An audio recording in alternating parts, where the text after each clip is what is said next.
만약 여러분의 아이가 깊은 물에 빠졌습니다. 수영을 못해요. 그러면 어떻게 하시겠습니까? 여러분의 집에 갑자기 화재가 발생을 했어요. 그 안에 어린아이들이 자고 있어요. 그러면 여러분들은 어떻게 하시렵니까? 물어볼 필요도 없죠.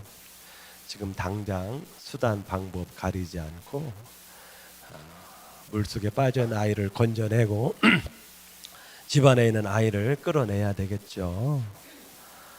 여기 계셔서 보고만 있거나 다음에 어떻게 해보지, 알아서 하겠지, 이렇게 하실 분들은 아무도 없을 겁니다.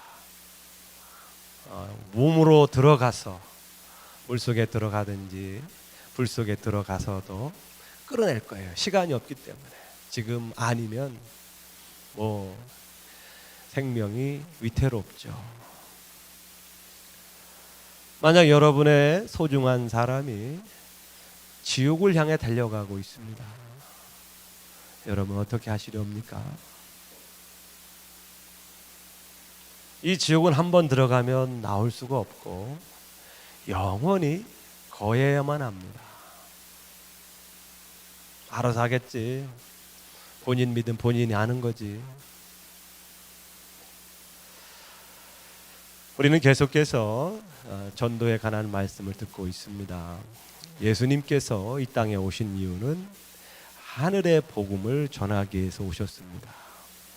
예수님은 대중 앞에서 복음을 전하시기도 하고 어떤 특정 개인을 마음에 품으시고 전도하셨습니다. 저와 우리는 대중 앞에서 전도하는 건 어렵죠. 하지만 우리가 어떤 특정 대상을 정해놓고 전도할 수 있습니다. 이것이 시작이며 전도의 출발점입니다. 대상자를 품으면 언젠가는 나에 의해서 누군가는 의해서 구원받을 수 있게 됩니다. 예수님은 대상자를 정하고 시간을 내어서 찾아가시고 그들을 만나시고 구원의 복음을 전하셨습니다. 우리도 전도 대상자를 마음에 품고 기도하고 섬기고 찾아가고 초청하는 그 일을 하고 있습니다. 예수님께서는 말씀합니다. 전도가 안 된다는 생각을 하지 마라. 우리가 봤을 때는 전도할 사람도 없고 또 전도하기도 어렵기 때문에 전도가 안 된다고 생각하지만 예수님은 말씀합니다. 들판에 휘어져 추수할 곡식이 많도다. 우리는 알지 못하지만 지금 구원을 기다리고 있는 사람들이 많이 있다는 겁니다. 그래서 예수님께서는 전도를 씨를 뿌리는 것이라 말씀하였습니다. 그럼 씨를 뿌리죠. 씨를 뿌리면 싹이 나오고 자라고 언젠가는 열매를 맺게 되는 것처럼 전도도 우리가 씨를 뿌리면 언젠가는 열매를 거두게 된다는 겁니다. 그때는 우리 언제인지는 모르죠. 나에 의해서 전도받을 수가 있고 내가 아닌 누군가에 의해서 전도받을 수가 있습니다. 그래서 우리는 내가 전도한 사람이 구원받으면 참 좋겠지만 하지만 내가 기도하고 섬기고 찾아가고 만났던 사람이 다른 누군가에 의해서 어떤 교회에 의해서 전도가 돼도 하나님께는 기쁜 일이라는 겁니다. 예수님께서는 사역을 하시면서 정말 쉴 새 없이 사역을 하셨어요. 오늘 이 마을에 전도해서 사람들이 구원받으면 바로 옆 동네로 가서 또 전도를 합니다. 어떤 때는 식사할 겨를도 없이 바쁘게 전도 사역을 하셨어요. 왜 그렇게 하셨을까요? 좀 여유 있게 좀 넉넉하게 하면 좋겠는데 예수님은 정말 식사할 겨를도 없이 전도의 사역을 하셨어요. 디모데후서 4장 2절에 성경은 이렇게 말합니다. 너는 말씀을 전파하라. 때를 얻든지 못 얻든지 항상 힘쓰라. 복음을 전하는데 때를 얻어도 해도 되지만 때를 얻지 못해도 하라라는 것입니다. 그만큼 전도라는 것은 서둘러야 된다라는 말씀을 하고 있습니다. 우리가 왜 전도를 이렇게 서둘러서 해야 될까요?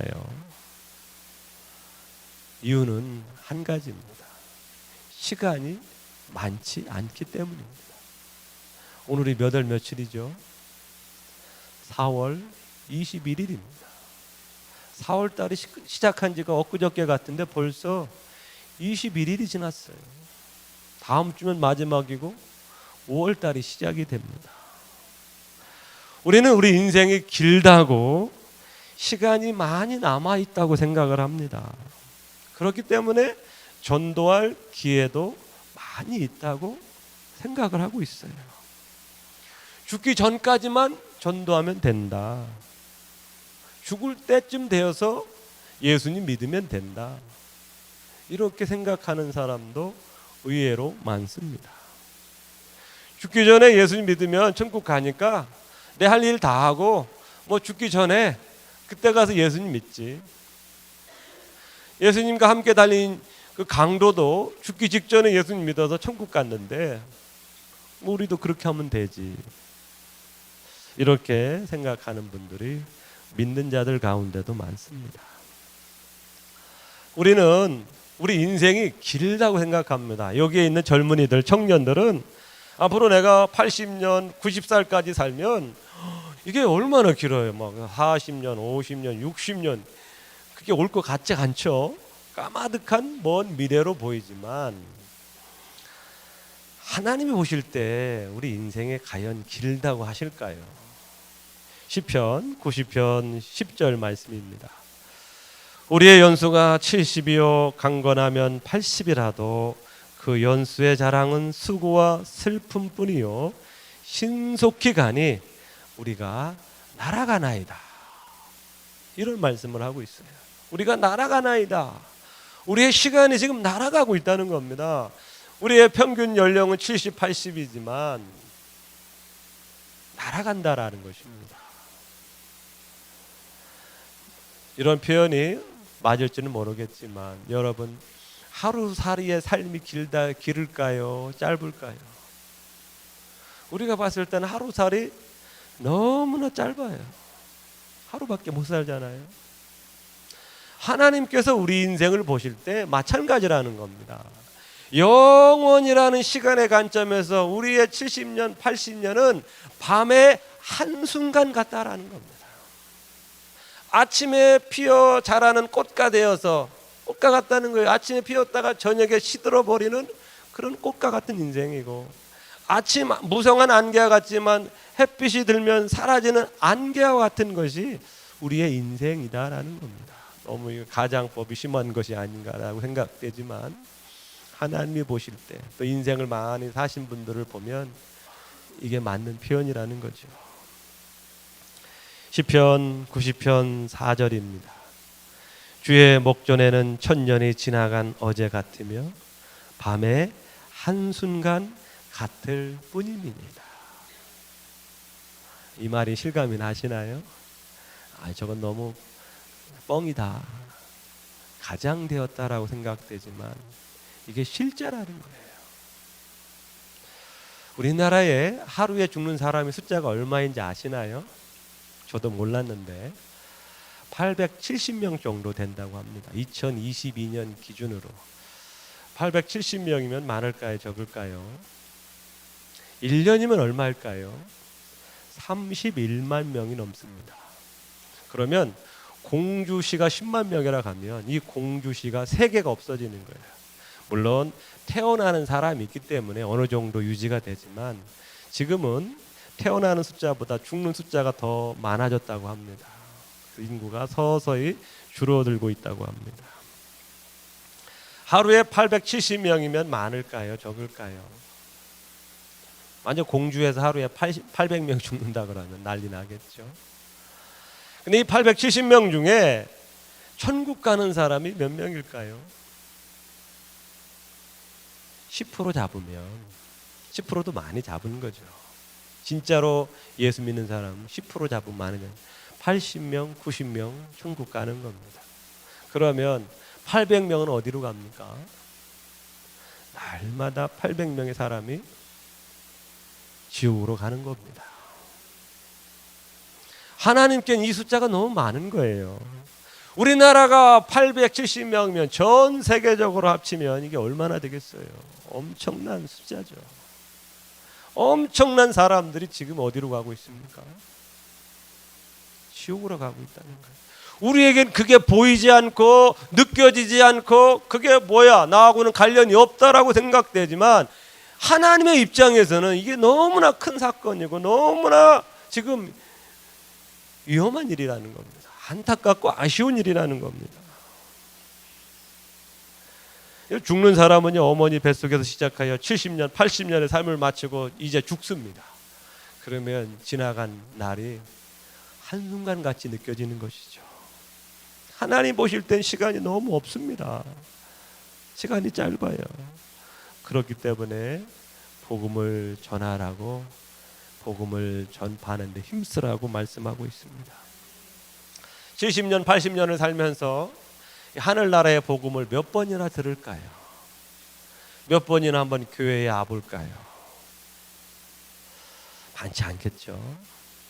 또 예수님께서 전도에 힘쓰셨다라고 한 이유, 그리고 이 전도에 힘쓰라고 한 이유는 우리 인생의 불확실성입니다.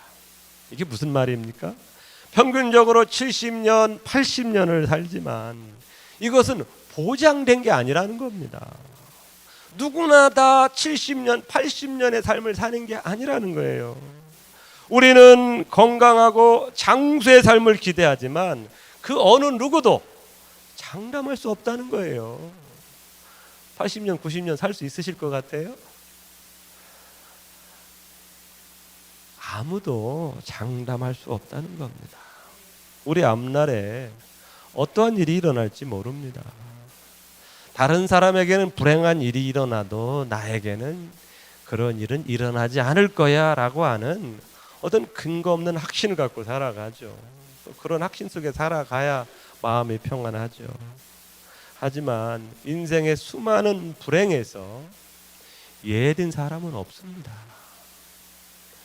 저는 짧은 인생이지만 제가 살면서 좀 기억에 남는 큰 사건들이 있어요. 삼풍백화점 붕괴 사건.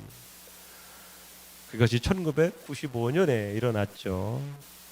502명이 사망했습니다. 2003년 대구 지하철 화재 사건 아마 다 아실 겁니다. 192명이 사망을 했고요. 2014년 세월호로 참사로 우리 어린이들, 청소년들 304명이 사망했습니다. 얼마 전 이태원 참사에서 192명이 사망했습니다. 2023년 오송 지하차도에서 14명이 퇴근하다가 그냥 물에 침수되어 죽었습니다. 누가 이런 일이 일어날까라고 생각을 했겠어요? 내가 오늘 지하철 타고 가면서 이 지하철에 화재가 나서 내가 죽을 거라고 누가 생각을 했겠어요? 수학여행 들뜬 마음에 수학여행 가는 학생들이 배가 침몰하여 죽을 거라고 누가 생각을 했겠습니까? 그 사람들은 뭐 재수가 없어서 운이 없어서 그런가요? 인생이라는 건 알 수 없다는 거예요. 불확실하다는 거예요.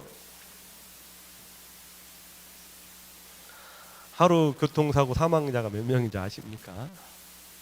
2021년 기준 7명에서 8명이라는 겁니다. 이 숫자는 많지 않죠. 누가 그 7명, 8명에 속하리라고 누가 생각을 하겠습니까? 오늘 아침에 차를 타고 가면서 내가 교통사고로 죽을 거라고 누가 생각을 하겠습니까?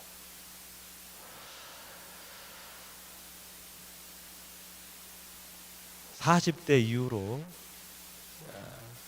사망 원인은 암이라고 합니다. 1등이 암이라고 해요. 누가 내가 암이 걸려 죽을 거라고 누가 생각을 하겠어요? 내 주변에 암이 걸려도 나는 암은 걸리지 않을 거다라고 생각을 하죠. 공주에서는 제가 장례식을 많이 치르지 않았지만 서울에 있을 동안에 참 장례식을 많이 치렀어요. 성도 수가 많다 보니까 뭐 일주일에 한 건, 한 달에 2-3번 장례를 치를 때가 있어요. 그러면 요즘은 화장을 해서 봉안당에 그 유골을 안치하죠. 봉안당에 갔는데요, 나는 다 나이 늙어서 죽는 줄 알았어요. 근데 그게 아니더라고요. 봉안당에 그 유골을 안치하면서 둘러봐요. 그러니까요, 젊은 사람들이 굉장히 많아요. 젊은 아가씨들이 많아요. 인생의 꽃다운 나이, 꽃을 펴보지 못하고 그렇게 죽은 사람이 굉장히 많았어요. 이거 뭐지? 내가 죽은 사람은 우리 증조 할아버지 91세 되어서 집에서 건강하게 사실다가 정말 3일 앓다가 돌아가셨어요. 난 다 그렇게 죽는 줄 알았어요. 그게 아니더라고요. 봉안당에 한번 가보세요. 여러분, 지금 살아있는 것이 은혜이고요, 감사한 거예요. 당연한 게 아니에요. 나중에 다음에 장담할 수 없는 겁니다. 나중에 복음을 듣고 구원받을 수 있다는 기회가 보장된 것은 없다는 것입니다. 그 성경은 이런 인생의 불확실성 때문에 고린도후서 6장 2절에 이렇게 말합니다. 보라, 지금은 은혜 받을 만한 때요, 지금은 구원의 날이로다. 지금이 중요하다는 거예요. 나중에 좀 시간이 있을 때, 은퇴하고 여유가 있을 때 그래서 예수님 믿는다면 좋겠지만 그것은 보장된 게 아니라는 겁니다. 어제 우리 카톡에도 이제 우리 목사님, 장로님 카톡방이 있어요. 어떤 장로님 돌아가셨더라고요. 다들 놀라시는 거예요. 그렇게 건강하셨던 분이 갑자기 돌아가시니까 다들 놀라시면서 위로의 말씀을 전하시더라고요. 보장된 게 없다는 것입니다. 우리가 전도에 힘써야 될 이유 중에 또 하나는요, 더 많은 사람들이 예수님 믿어서 한 번 사는 인생, 복된 인생을 살도록 도와야 합니다. 물론 우리가 훗날 늙어서 어떻게 해서 예수님 만나 구원받을 수 있겠죠. 그런데 제가 하나님을 제대로 만난 사람들이 공통적으로 하는 말이 있어요. 야, 내가 좀 더 일찍 믿을 걸. 이렇게 좋은 하나님을 왜 늦게 만났을까 하는 아쉬움을 표현하는 사람들이 많았어요. 하나님을 제대로 만난 사람은요, 내가 이렇게 좋은 하나님을 왜 늦게 만났을까? 좀 일찍 만났으면 더 좋았을 걸. 더 좋은 가정, 더 좋은 아내, 남편 됐을 텐데 이 좋은 하나님을 왜 늦게 만났을까 하는 아쉬움을 표현하는 사람이 많아요. 제대로 만난 사람인 거죠.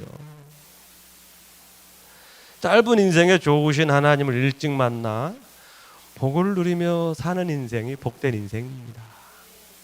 여기 어릴 적부터 모태신앙, 어릴 적부터 교회 다니는 청년들 아마 이런 걸 잘 모를 수 있어요. 왜? 우리는 늘 물고기가 물에 살아서 물의 소중함을 모르듯이 때로 우리가 신앙 안에 살면서 이 신앙의 안에 사는 것이 얼마나 복된 것인가를 모를 때가 많아요. 근데 물 밖에 벗어나 보세요.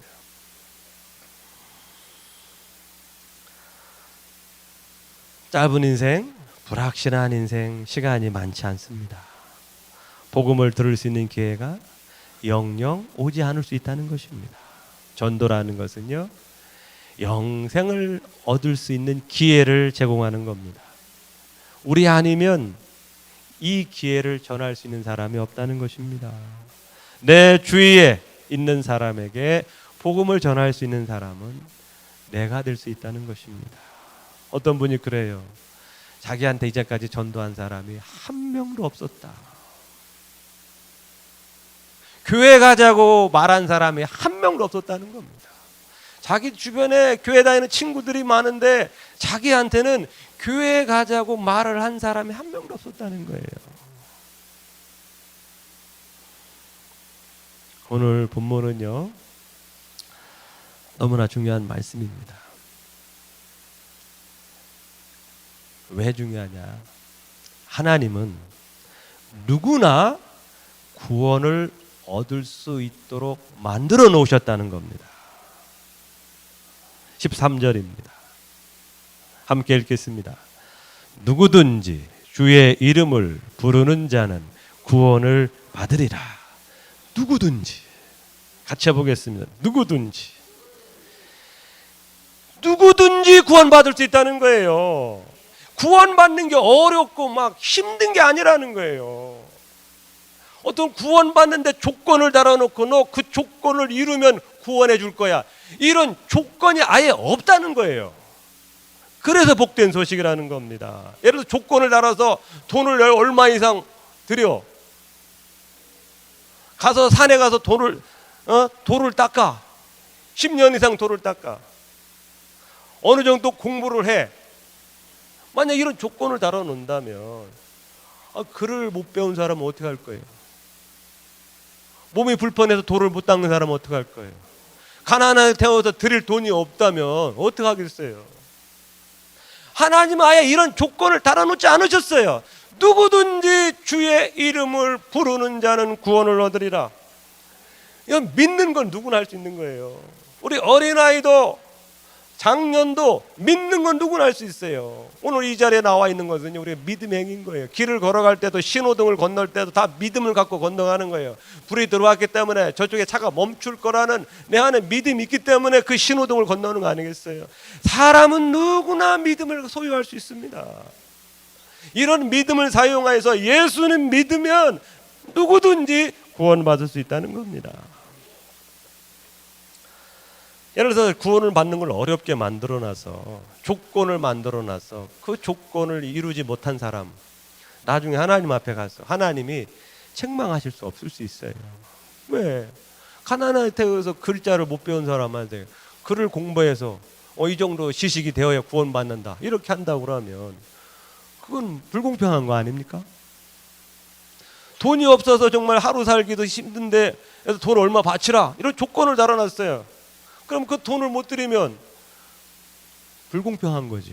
하나님은 아예 나중에 어느 누구도 핑계 댈 수 없도록 구원의 방법을 만드셨어요. 누구든지 주의 이름을 부르는 자는 구원을 얻으리라. 9절 말씀입니다. 함께 읽겠습니다. 내가 만일 내 입으로 예수를 주로 시인하며 또 하나님께서 그를 죽은 자 가운데서 살리신 것을 내 마음에 믿으면 구원을 받으리라. 마음으로 믿고 입으로 말하는 건 누구나 할 수 있는 거예요. 못하는 사람 있을까요? 의지만 있으면 할 수 있는 겁니다. 의지만. 이 마음만, 의지만 있으면 할 수 있는 게 구원 받는 거예요. 이렇게 쉬운 구원의 방법이 어디 있습니까? 그래서 이 구원은 선물인 거예요. 선물이라고 하는 겁니다. 이 선물을 받아들이기만 하면 되는 거예요. 내가 마음을 열고 내가 이제부터 예수님 믿겠습니다. 예수님과 함께 인생을 살아가겠습니다. 이렇게 마음을 믿고 고백하면 구원이 온다는 거예요. 누구나 구원받을 수 있습니다. 그런데 예수님을 믿지 못하는 한 가지 문제가 있습니다. 문제. 그건 무엇일까요? 예수님이 누구인지, 예수님 믿으면 구원받을 수 있다는 이 소식을 아예 듣지 못한다면 구원받을 수 있는 기회가 없어지는 거죠. 예수님 믿으면 구원받는다. 누구나 할 수 있는 거예요. 그런데 이 소식 자체를 못 듣는다면, 알지 못한다면 구원 못 받는 거죠. 아무리 좋은 게 있더라도 그것이 모른다면 구원을 받을 수가 없는 거예요. 믿을 수 없고 고백할 수 없다는 것입니다. 그래서 오늘 본문 말씀에 예수님을 믿으려면, 예수님 믿어 구원 받으려면 먼저 복음을 들어야 된다는 겁니다. 복음을 듣고 믿어야 된다는 겁니다. 그리고 믿었다면 그것을 입으로 고백할 수 있어야 된다는 거예요. 그게 첫 번째 특권이 뭐냐? 복음을 들을 수 있어야 된다는 겁니다. 들어야 믿든지 말든지 하죠. 믿어야 입으로 고백하든지 말든지 하죠. 복음을 들을 수 있어야 된다는 거죠. 그래서 구원의 가장 첫 번째 조건은 복음을 들을 수 있어야 된다는 겁니다. 그 다음은 본인이 의지의 문제인 거예요. 아무리 복음이 좋은 것이고 믿기만 하면 구원받을 수 있다 하지만 아예 복음을 들을 수 있는 기회가 없다면 그건 예수님을 믿을 수 없게 되는 거죠. 그래서 14절이 중요합니다. 14절 함께 읽겠습니다. 그런즉 그들이 믿지 아니하는 이를 어찌 부르리요? 듣지도 못한 이를 어찌 믿으리요? 전파하는 자가 없이 어찌 들으리요? 전파하는 자가 있어야 복음을 들을 수 있는 기회가 주어진다는 거예요. 복음을 들을 수 있는 기회가 주어져야 믿든지 말든지 한다는 거 아닙니까? 전파하는 자가 중요하다는 겁니다. 그래서 오늘 15절에 아름답도다 좋은 소식을 전하는 자들의 발이요.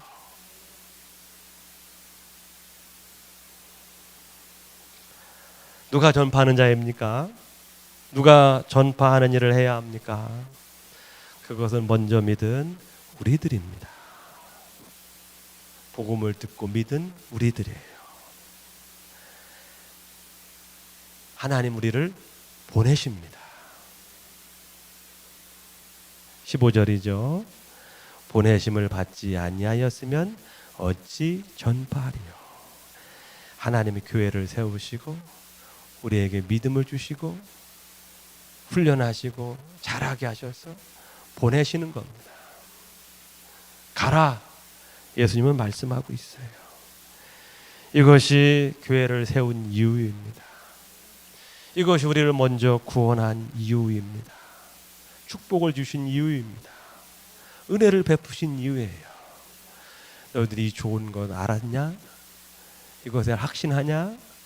그러면 이것을 알지 못하는 사람들에게 가라. 그리고 전하고 초대하고 초청해라. 그래서 그들도 복음을 들을 수 있는 기회를 만들어줘라. 말씀하시는 겁니다.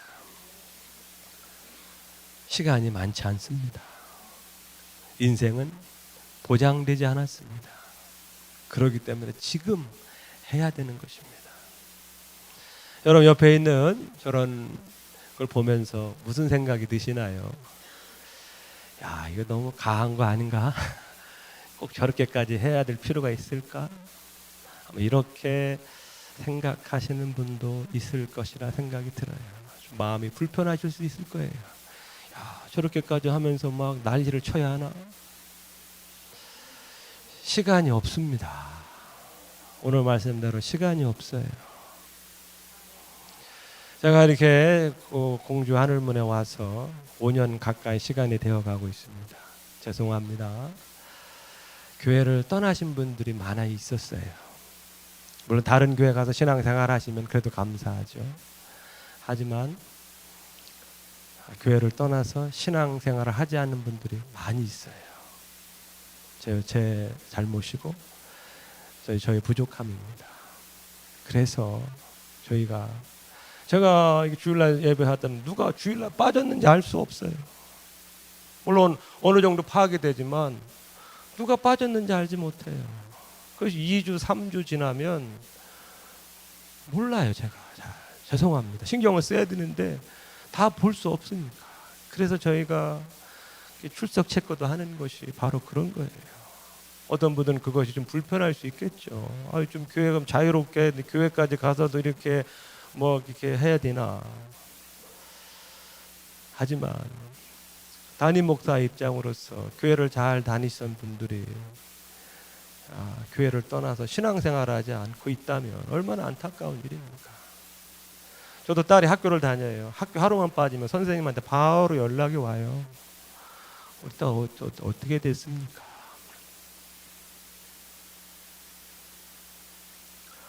교회는 영혼을 돌보는 것이고 영혼을 전도하여 그 영혼이 천국 가도록 돕는 것이 교회가 하는 일입니다.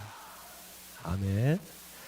여러분께서 오늘 우리에게 시간이 없어요.